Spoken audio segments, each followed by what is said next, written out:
नमस्कार, मैं दीपक शर्मा और मेरे YouTube मंच पर आपका स्वागत है। दोस्तों, इंतज़ार की घड़ियां खत्म हुई और अब वो फाइनल बिल्कुल करीब आ चुका है। किस दिन आपको वोट करना है, किस फेज में आपको वोट करना है, ये तारीखें आज इलेक्शन कमीशन ने, जी हाँ, इलेक्शन कमीशन ने ये तारीखों का आज ऐलान कर दिया है। और ये भी ऐलान कर दिया है, या यूं कहूं वो दिन तय कर दिया, वो दिन मुकर्रर कर दिया है जिस दिन ये मशीनें खुलेंगी। जी हां, देश भर की मशीनें खुलेंगी और ये तय होगा कि मोदी जी तीसरी बार शपथ लेंगे या शपथ नहीं लेंगे। लेकिन वोट डालने का दिन या फिर वोट गिनने का दिन, जी हां, वोटिंग या काउंटिंग, ये असली खबर नहीं है। असली खबर यह है कि मोदी जी का रथ क्या जीत की तरफ बढ़ रहा है, क्या जीत की तरफ बढ़ रहा है, या मोदी जी का रथ फंस रहा है। देश के कई हिस्सों में यह रथ फंस रहा है। और अगर आप कल अमित शाह का बयान देखें तो बड़ा चौंकाने वाला बयान था। मोदी जी के चाणक्य कह लीजिए, मोदी जी के सारथी कह लीजिए, अमित शाह, इन्होंने कल कहा कि बीजेपी 300 पार है। हालांकि एनडीए को अभी भी वो 400 पार कह रहे हैं, लेकिन बीजेपी को 300 पार बताया। मोदी जी कह रहे थे बीजेपी इस बार 370 पार, अमित शाह कह रहे हैं 300 पार। सुनिए पहले। अब काउंटिंग के दिन देख लेना 300 आएगी। आज भी मैं कहता हूं काउंटिंग के दिन देख लेना, हम 300 पार कर जाएंगे। एनडीए 400 पार, हम 300 पार कर जाएंगे, हम 300 पार कर जाएंगे। एनडीए 400 पार।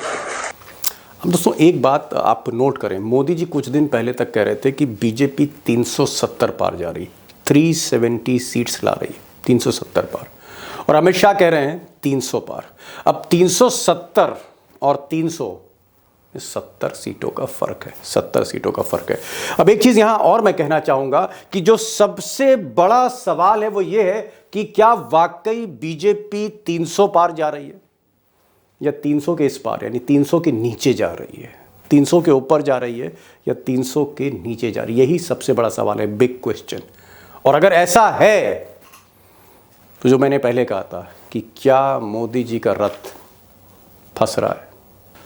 अब दोस्तों अगर ज़मीनी सच्चाई देखें, या यूं कहूं कि कुछ राज्यों में, देश के कुछ राज्यों में जिसमें कुछ बड़े राज्य हैं, वहां की मौजूदा वर्तमान राजनीतिक परिस्थितियां देखें, प्रेजेंट सिचुएशन देखें, पॉलिटिकल सिचुएशन और पॉलिटिकल इक्वेशन, तो बीजेपी के लिए कम से कम 6 राज्य, 6 स्टेट्स ऐसे हैं जहां बीजेपी के लिए समीकरण साथ नहीं दे रहे, परिस्थिति बहुत अनुकूल नहीं है मोदी और शाह साहब के लिए। और ये जो 6 राज्य हैं, इसमें 4 बड़े राज्य, मिसाल के तौर पर महाराष्ट्र 48 सीटों वाला, बंगाल ममता दीदी वाला बंगाल 42 सीटों वाला, नीतीश कुमार वाला बिहार 40 सीटों वाला, और कर्नाटक जहां से दक्षिण भारत के चाणक्य आते हैं, डीके शिव कुमार 28 सीटों वाला, तेलंगाना जहां अभी कांग्रेस की सरकार बनी है 17 सीटों वाला, और हरियाणा 10 सीटों वाला। अब ये जो राज्य हैं, यहाँ पर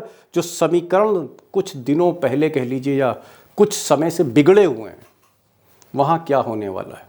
क्या मोदी जी की सीटें कम हो रही हैं? कम हो रही हैं तो कितनी कम हो रही हैं? और क्या इतनी कम हो रही हैं कि मोदी जी 272 नहीं पहुँच पाएंगे? कैसा होगा फाइनल स्कोर बोर्ड, क्या होगा मोदी जी का? क्या वो फाइनल स्कोर बोर्ड 272 पार होगा, 300 पार होगा, या नीचे जाएगा? क्या फाइनल डे के दिन जो स्कोर बोर्ड होगा मोदी जी को प्रधानमंत्री तीसरी बार बनाएगा या नहीं बनाएगा? आज इस वीडियो में मैं वो भी आपको बताने जा रहा हूँ एक्सपर्ट्स के साथ। अब दोस्तों ऐसा नहीं है कि मोदी जी पूरे देश में फिर से स्वीप कर रहे हैं, ऐसा नहीं। भले वो तमिलनाडु जा रहे हैं, केरल जा रहे हैं, या फिर आंध्र प्रदेश में नए समीकरण बना रहे हैं, लेकिन हकीकत ये है कि जो 6 राज्य हैं इसमें तो स्थिति कहीं ना कहीं मोदी जी के लिए, मैंने कहा, अनुकूल नहीं है। और वैसे भी कुछ एक राज्य हैं जहां कुछ एक सीटों का नुकसान हो रहा है, लेकिन मोटा मोटी ये 6 राज्य हैं। और महाराष्ट्र में पिछली बार बीजेपी एनडीए शिवसेना के साथ मिलकर 41 सीटें जीती थी, बंगाल में 18 सीटें, रिकॉर्ड सीटें मोदी जी ने जीती, बिहार में 39 सीट्स, 40 में से 39 सीट ले गए, क्योंकि नीतीश कुमार उस वक्त एकदम अपने चरम पे थे सफलता के। कर्नाटक में भी बहुत अच्छी पारी खेली, 26 सीटें ले गए 28 में से। तेलंगाना में एक बड़ा खाता आप कह सकते हैं खुला, चार सीटें तेलंगाना से मिली और हरियाणा में 10 की 10 सीटें स्वीप कर ले गए। हरियाणा मैंने इसलिए रखा है, हालांकि दिल्ली भी रख सकता था, हरियाणा इसलिए रखा क्योंकि अभी यही ताज़ा मुख्यमंत्री खट्टर साहब को बदला गया है और स्थिति वहाँ पर हरियाणा में बहुत अच्छी नहीं है, 4-5 सीटों का नुकसान हो रहा है, तो इसलिए हरियाणा को मुझे रखना पड़ा। 138 सीटें पिछली बार जीती थी, यानी 185 सीटों में, इन 6 राज्यों में 185 सीट से बड़ी संख्या है, उसमें से 138 सीट जीत ले गए थे। जी हाँ, बड़ी स्ट्राइक रेट है। क्या इस बार 138 रिपीट कर पाएंगे या 138 से काफ़ी नीचे मोदी जी जा रहे हैं?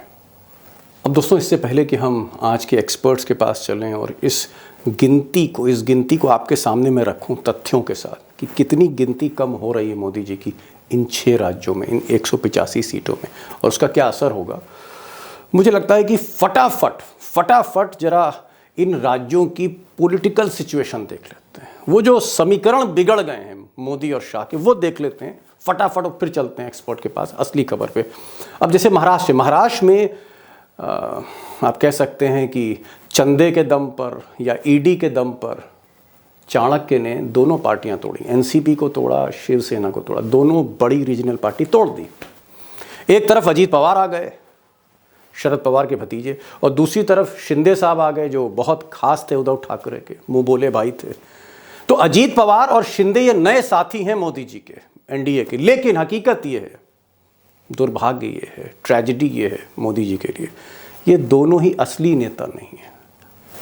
एनसीपी के असली नेता अभी भी शरद पवार है, जिनके साथ मेजर चंक ऑफ वोट्स है, और उधर उद्धव ठाकरे, बाल ठाकरे के बेटे, वो ओरिजिनल नेता हैं। भले आपने पार्टी का निशान छीनकर शिंदे को दे दिया, अजीत पवार को दे दिया, हकीकत यह है कि जो ओरिजिनल लीडर है, जो ओरिजिनल पार्टी है, वो आज भी शरद पवार के साथ है, उद्धव ठाकरे के साथ है, सिंपैथी उनके साथ है, मराठा सेंटिमेंट्स उनके साथ हैं, और वो दोनों एनडीए के साथ नहीं है। ये एक दुखती रग है। और एक दूसरी चीज़, गुजरात लॉबी का अगर कहीं ना कहीं दिल से विरोध है तो गुजरात के पड़ोसी राज्य महाराष्ट्र में, उसके भी कई कारण हैं, आगे बताऊंगा। तो एक तो महाराष्ट्र का सेंटिमेंट्स, मराठी सेंटिमेंट, और दूसरा बागी नेता, ओरिजिनल नेता नहीं है। शरद पवार नहीं है मोदी के पास उद्धव ठाकरे नहीं। और हो सकता है कि ये सीटें कम होती, पिछली बार 41 सीटें मोदी जी ने जीती थी शिवसेना के साथ, ये सीटें 41 से 30 पे भी आ सकती, नीचे भी जा सकती। आगे बात करेंगे।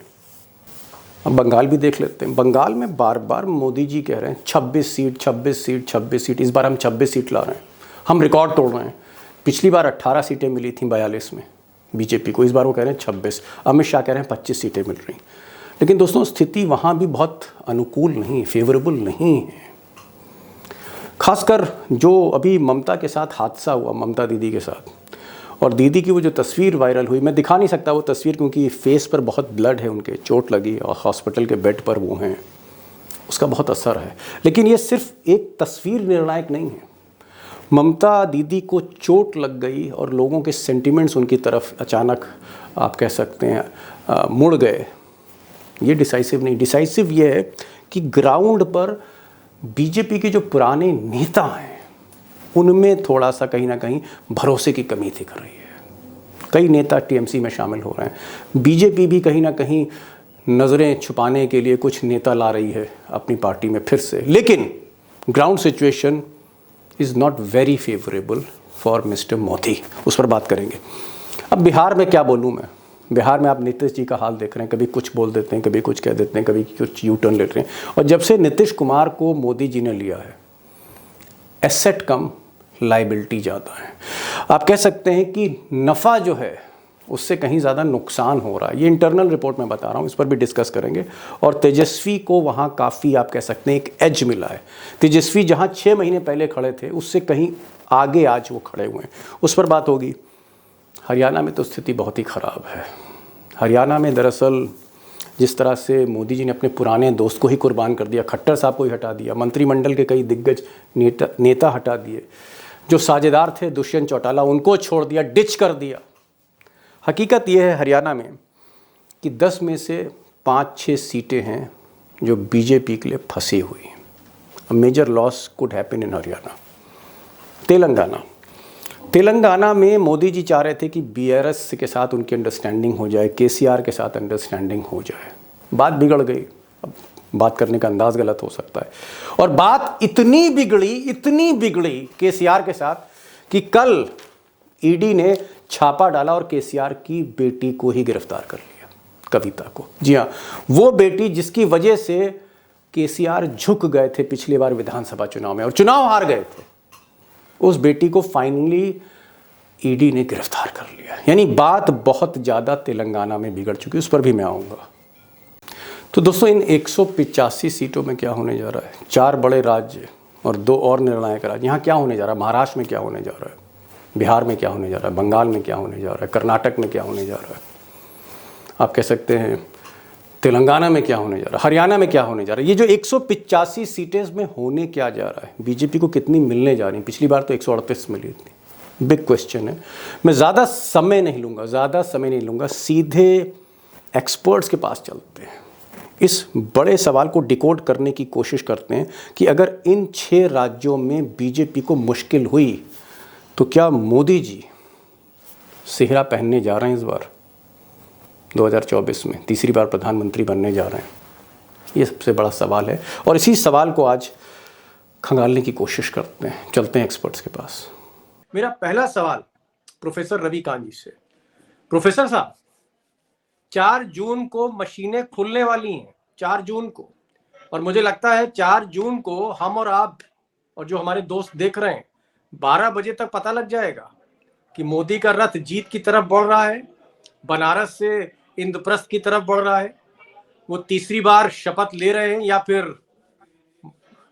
शपथ नहीं ले पाएंगे। बहरहाल, मैं एक चीज जानना चाह रहा था आपसे, क्या आपको लगता है कि असली जो रणभूमि है इस वक्त वो बंगाल है? मैं महाराष्ट्र की तो बात करूंगा, मैं कर्नाटक की भी बात करूंगा। बंगाल की स्थिति क्या है? मोदी जी बार बार कह रहे हैं 26 सीट 26 सीट 26 सीट। पिछली बार 18 लिया था, इस बार 26 कह रहे हैं, और अमित शाह ने कल कहा 25 सीट। तो ये 25-26 सीट का खेल क्या है? जो सीटें नीचे जा रही हैं। दीपक जी, पहली बात तो ये है कि बीजेपी के चाणक्य और मोदी जी में क्या कुछ चीजें दुरुस्त नहीं है क्या? कभी कोई ज्यादा बताता है, कोई कम बताता है। तो खैर, वो उनका अपना आंकड़ा है, वो उनका अपना गणित है। लेकिन महत्वपूर्ण ये है कि बंगाल वो जमीन है जहां पर ममता बनर्जी की अपनी अपील है और जो वहां की सांस्कृतिक अस्मिता है। पिछली बार भी छेड़ा था मोदी जी ने, दीदी वो दीदी, और पूरा वहां राम को लेकर के राजनीति करने की कोशिश कर रहे हैं। लेकिन वो शक्ति की भूमि है, और एक तो साक्षात शक्ति राजनीति में है ममता बनर्जी। अभी जो उनको चोट लगी है उसको लेकर के भी सिंपैथी दिखाई पड़ रही मतदाताओं में। पिछले विधानसभा चुनाव में भी आप याद कीजिए कि पैर में चोट लगी थी, तो उसी हालत में उन्होंने मोदी जी को जो चोट पहुंचाई थी, जहां उनकी हालत की थी, वो सबने देखी। तो 25-26 कुछ भी बोला जा रहा हो, लेकिन दीपक जी, मैं आपको कह रहा हूं कि 12 से 13 सीट नहीं हो रही। कम भले ही हो जाए, लेकिन 12 के ऊपर का आंकड़ा आने की कोई संभावना ही नहीं है। नहीं, आप 12 कह रहे हैं डॉक्टर साहब, होशो हवास में 12 बोल रहे हैं आप। मोदी जी सुन लेंगे तो नाराज हो जाएंगे आपसे। कहा वो 26 बोल रहे हैं, आपने 12 कर दिया, गिनती उल्टी कर दी आपने। 6 सीट का घाटा दे रहे हैं आप। भाई, हम बंगाल को देख करके बोल रहे हैं, मोदी जी अपने लक्ष्य को देख करके बोल रहे हैं। दोनों में जमीन आसमान का अंतर है। मैं जमीन की बात कर रहा हूं, वो आसमान की बात कर रहे हैं। चलिए ठीक है, इसलिए मैं 12 बोल रहा हूं। डॉक्टर साहब, आप की जितने भी प्रेडिक्शंस होते हैं वो डेटा बेस्ड होते हैं, आप यूं ही नहीं कह रहे। लेकिन चलिए, अब डेटा की बात है तो डेटा किंग से ही बात कर लेते हैं। बिहार के बादशाह इस वक्त हमारे साथ हैं, अभिषेक कुमार। अभिषेक जी, दिन भर 24 घंटे 24x7 आप बिहार मोड में रहते हैं, और मुझे गर्व है आपकी बिहार की रिपोर्टिंग पर। और ऐसा कोई नेता नहीं जो आपकी हॉटलाइन से जुड़ा ना हो। सीधे सीधे बताइए, बहुत लंबा नहीं, सीधे एकदम 2 minute Maggi answer, 2 minute. Nitish Kumar का साथ लेके मोदी जी ने गलती करी है या मोदी जी ने मास्टर स्ट्रोक खेला है नीतीश के साथ में? मैं सीधे आपसे ये पूछ रहा हूं, 40 में से पिछली बार 39 सीट नीतीश जी के साथ ले गए थे, नीतीश की सवारी पर। इस बार 40 में क्या फिर 40 आ रही है? लेकिन मैं आपको बता दूं, बीजेपी का इंटरनल आंकड़ा कह रहा है, बीजेपी की अपनी रिपोर्ट कह रही है 32, 40 में से 32 सीटें मोदी जी और नीतीश कुमार बिहार से लेने जा रहे हैं। 2 मिनट में जवाब चाहिए, क्या होने जा रहा है? दीपक जी, मुझे ऐसा लगता नहीं है, क्योंकि बिहार की परिस्थितियों को यदि आप ध्यान दें तो सबसे पहले इस पर नजर रखना जरूरी है कि क्या वही नीतीश कुमार है जो नीतीश कुमार 2019 में हुआ करते थे। निश्चित तौर पर वो नीतीश कुमार नहीं है, क्योंकि नीतीश कुमार की क्रेडिबिलिटी पहले की तुलना में बहुत कम हो गई है और नीतीश कुमार के सहारे बीजेपी जो अपनी चुनावी वैतरणी पार करने की कोशिश कर रही है, ये बेहद खतरनाक है भारतीय जनता पार्टी के लिए। अपने मुद्दे, अपनी 10 साल की उपलब्धियां या कारगुजारियां वो नरेंद्र मोदी के साथ है। बिहार में तेजस्वी यादव का उभार और इन सब के बीच राहुल गांधी के साथ जो तेजस्वी यादव की केमिस्ट्री है और जो भीड़ उमड़ी थी तेजस्वी यादव की सभाओं में या भारत जोड़ो न्याय यात्रा में, वो इस बात का संकेत है कि बिहार अब उस चुनावी हिंदुत्व के रास्ते पर चलने के लिए उस तरह से तैयार नहीं है जिस तरह से 2019 के लोकसभा चुनाव में चला था और किशनगंज को छोड़कर 40 में 39 सीटें बिहार में एनडीए की झोली में डाल दी थी। जी नहीं तो मैं क्या मानूं, 32 से आपको एनडीए नीचे उतरता हुआ दिख रहा है, आपको 25 पे दिख रहा है, 20 पे दिख रहा है, 28 पे दिख रहा है? क्या तेजस्वी 10 से ज्यादा सीटें आपको लग रहा है बिहार में ले जाएंगे? देखिए, इसमें दो बातें हैं। पहली बात यह है, मैं संक्षेप में ही बता रहा हूं आपको। पहली बात यह है कि इस बार जो 17 सीटें बीजेपी की है वो ज्यादा स्टेक पर है। भारतीय जनता पार्टी की 17 सीटों में 10 से 12 सीटें स्टेक पर है।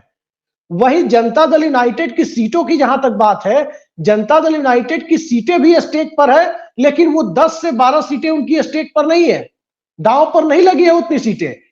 चिराग पासवान की तकरीबन सारी सीटें दांव पर लगी हुई है। उनके तो कैंडिडेट का ही पता नहीं है, खुद चिराग पासवान को छोड़कर, कि वो कैंडिडेट कौन होंगे, बाकी 4 कैंडिडेट। हालात बिहार में उनके लिए बेहद मुश्किल है इस बार, खासकर एनडीए गठबंधन की बात करें तो। जी नहीं, अगर अगर अगर अभिषेक हम माने, क्योंकि बिहार बहुत इंपॉर्टेंट है, बहुत डिसाइसिव स्टेट, बहुत इंपॉर्टेंट है, आपको लगता है कि 40 में से 32 सीट मोदी जी को मिलेंगे? अगर 32 भी मिलती हैं तो भी तकरीबन 7 सीटों का घाटा है उनको, 7-8 सीटों का। तो इसलिए मैं पूछ रहा था आपसे कि क्या 32 के नीचे जाते हुए मोदी दिख रहे हैं, जो जिन्होंने पिछली ट्रिप किया था? मोटे तौर पर मैं आपको बता देता हूं, दर्शकों को ज्यादा समझ में आएगी। 32 पर यदि आंकड़ा जो कहा जा रहा है, 32 पर यह आंकड़ा रुकता है तो 7 सीटों का नुकसान है, और यकीन मानिए उन 7 में 4 से 5 सीटों का नुकसान सिर्फ बीजेपी का है।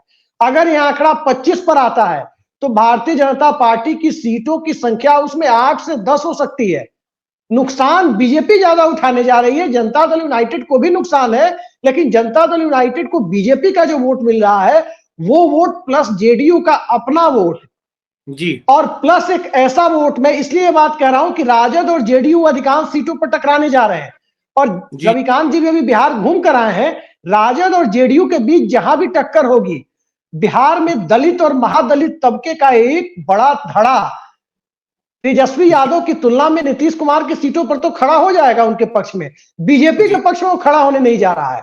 ये एक बड़ी बात है, और जेडीयू के वोटर भी बीजेपी के पक्ष में उस मजबूती के साथ खड़े होंगे, ये लगता नहीं है किसी को। जी चलिए, अभी तो सीट डिस्ट्रीब्यूशन भी है, टिकट का डिस्ट्रीब्यूशन देखना पड़ेगा, और आखिरी फेज में जो आखिरी आप कह सकते हैं 10-15 दिन है, उसमें बिहार किस तरह से बदलता है, किस तरह के मुद्दे सामने आते हैं, नीतीश कुमार किस तरह का पैतरा लेते हैं, ये सब चीजें देखनी पड़ेंगी। लेकिन अगर 32 से नीचे मोदी जी जा रहे हैं तो पिछले बार की तुलना में ये एक नुकसान का सौदा है। डॉक्टर साहब, आप कर्नाटक में रहे पिछले कुछ दिनों, और सबसे आपकी मुलाकात कर्नाटक में हुई, बेंगलोर आपने देखा, कर्नाटक आपने समझा, फिर कर्नाटक से आप दिल्ली लौटे, लखनऊ पहुंचे।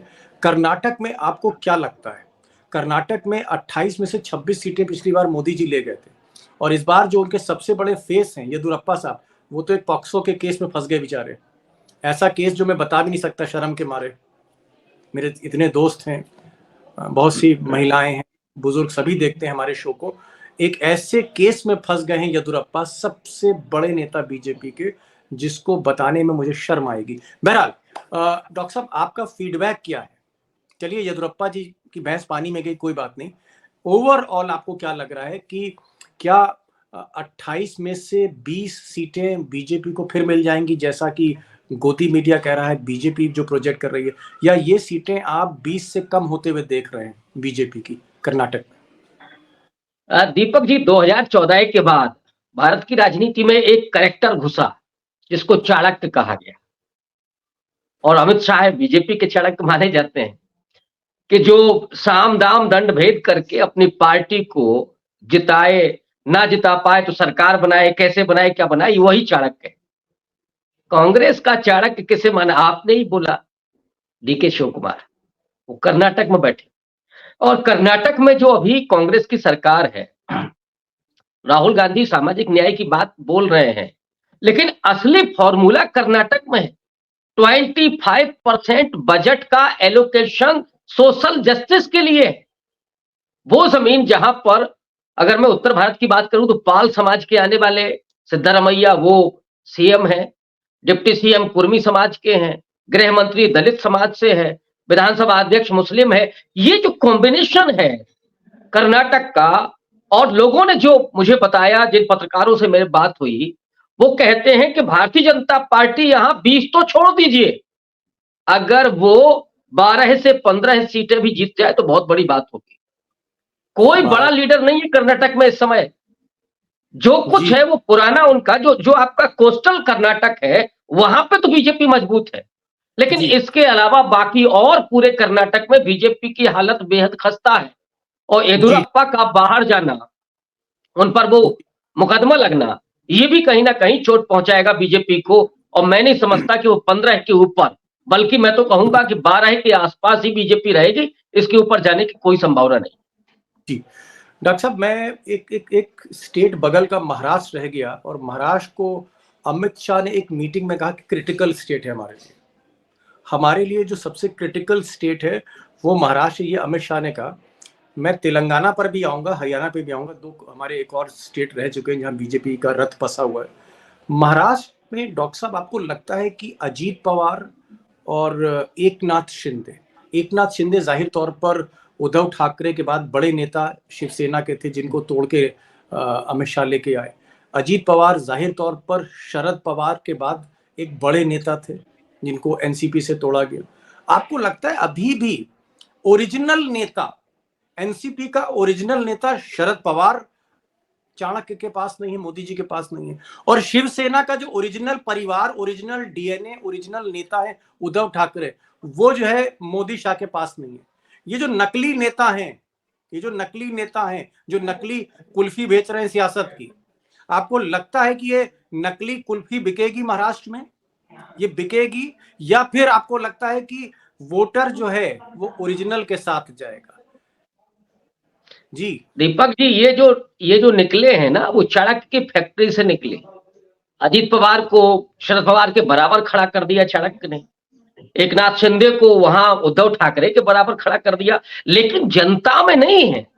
जो महाराष्ट्र की आवाम है वो तो शरद पवार के साथ खड़ी हुई है। हाँ, अजीत दादा का जलवा तब था जब वो शरद पवार के साथ थे, जब शरद दादा के साथ थे तब वो थे। और वही हालत एक नाथ शिंदे तो गद्दार वहां कहे जा रहे हैं। उस पार्टी से आपने बगावत की जिसने आपको सब कुछ दिया, उन उद्धव ठाकरे से आप बगावत करके जहां चले गए, डर के चले गए। शिवसेना में डर का तो कोई कॉलम है ही नहीं। उस पार्टी में जिसमें ताकत, जिसमें स्वाभिमान, जिसमें चेतना, और वहां आप सरेंडर करते हैं मुख्यमंत्री बनने के लिए, तो ये ओरिजिनल नहीं है। सबको पता है कि नकली है, मुखौटे लगे हुए हैं शिवसेना के और एनसीपी के। ये रीसेल में भी नहीं बिकने वाले हैं, इनकी हालत ये है कि डॉक्टर साहब पिछली बार 41 सीटें थी, मेरी भी मुंबई बात हुई, आप भी मुंबई के टच में हो, आपको लगता है कि 41 से सीटें नीचे आएंगी?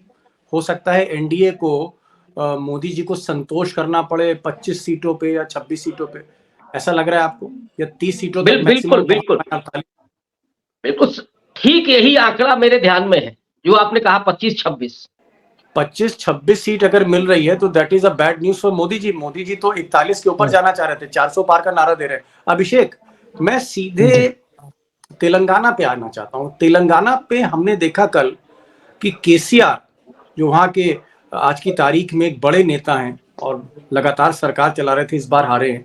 केसीआर की बेटी जो कविता है, कविता की जिस तरह से गिरफ्तारी करी है कल ईडी ने, क्या वहां पर केसीआर और अमित शाह के बीच में संबंध बिगड़ गए हैं? और अगर ये संबंध बिगड़े हैं तो क्या फिर बीजेपी को भी नुकसान तेलंगाना में इस बार उठाना पड़ेगा? देखिए, बीआरएस के साथ जो संबंध बिगड़े हैं बीजेपी के, वो बिगड़ना स्वाभाविक था। इसलिए स्वाभाविक था कि बीआरएस को ये बखूबी पता है कि भारतीय जनता पार्टी सिर्फ एक एंट्री पॉइंट के तौर पर इस्तेमाल कर रही है बीआरएस का, और उसके सहारे वो राज्य में एंट्री करना चाहती है। बीआरएस को 5 साल विपक्ष में रहना मंजूर है, 5 के बदले 10 साल विपक्ष में रहना मंजूर है, लेकिन राज्य में कांग्रेस बनाम बीजेपी की स्थिति हो, वो बीआरएस को मंजूर नहीं है, किसी भी पॉलिटिकल पार्टी को मंजूर नहीं होगा। और बखूबी ये पता है कि कांग्रेस पार्टी यदि 17 की 17 लोकसभा सीटें भी राज्य में जीत ले, तब भी बीआरएस का अस्तित्व राज्य में बना रहेगा। लेकिन भारतीय जनता पार्टी को यदि एंट्री दी जाती है तो सीधा सीधा मतलब यह है कि राज्य का ताकतवर रेड्डी समुदाय और जी किशन रेड्डी की ब्रांडिंग करके एक ऐसे दौर में वो रेवंत रेड्डी के सामने खड़ा करेगी जहां पूरी राजनीति बीआरएस की मार्जिनलाइज हो सकती है। आप देख सकते हैं ईडी की पूरी गतिविधियों को। ईडी की गतिविधियां कैसे चली? सबसे पहले बीआरएस के साथ बातचीत की खबरें अभी 2-3 दिन पहले तक मिली है, हम लोगों ने आपस में निजी बातचीत पे डिस्कस भी किया था।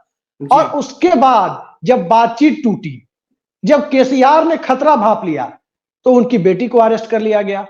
और याद रखिए, दक्षिण भारत और बंगाल ये ऐसे इलाके हैं जो महिला अस्मिता पर किसी भी तरह से कंप्रोमाइज नहीं कर सकते, नहीं करेंगे। कविता की गिरफ्तारी सिर्फ तेलंगाना ही नहीं, महाराष्ट्र से लेकर पूरे दक्षिण भारत तक असर कर सकती है। भारतीय जनता पार्टी के खिलाफ माहौल में परिवर्तित हो सकता है ऐसे मामला।